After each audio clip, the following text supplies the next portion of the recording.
So if you've been wondering what I've been making, if you've made it that far, thank you. What I'm making is something called a North knife.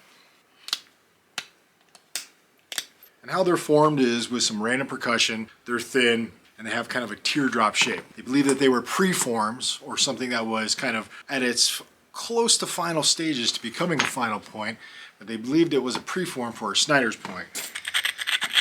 And preforms make sense when you're doing kind of a surface level assessment. Give it one more right here. A little flake. They found out that they're actually more knives than they were preforms. I can't even tell you how many of these little kind of teardrop North blades. I've made countless of them. And I've always just called them teardrop blades. Something I've always carried, something I've always used. I've used them on bison butcherings, elk, you name it. Putting them in handles, making little axes. But I never knew until about a week ago where there was something I've been making. Didn't know it had an official title, an official term. But it was something I thought of in my mind that would answer problems, that would help me come to conclusions when I was in the bush.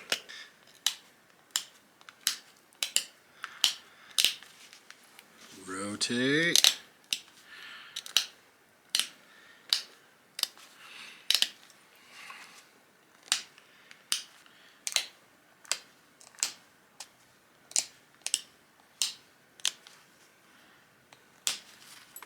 Good medial ridge.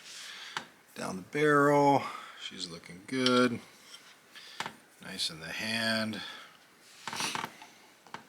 Let's get that tip just a little bit more.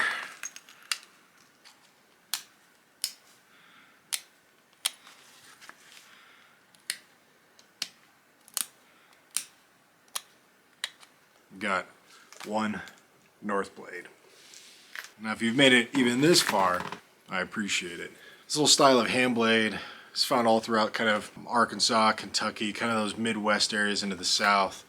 Dated to about 2,000 years ago when my wife bought me the new Overstreet manual that I actually find out it had an official name. So all the teardrops I've been making based off of my own kind of creative process, what would work well, what could I haft into a small little axe handle, what could I cut with, what could I butcher with, what could I scrape with. This being that kind of design in my head, didn't even know it had an actual name, a North blade. It's kind of a cool name.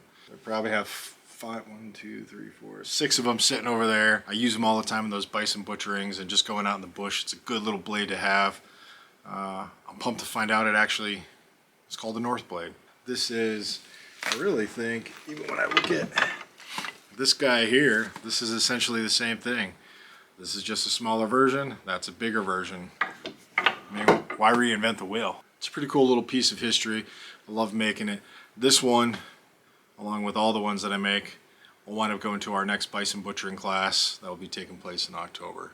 Sometimes considered a preform to some sort of future point, something like a Snyder's or maybe even like a Hopewell. But after some analysis of the edges, they found use wear on these from polishing to rubbing, sort of little microchips and flakes, as well as some animal DNA.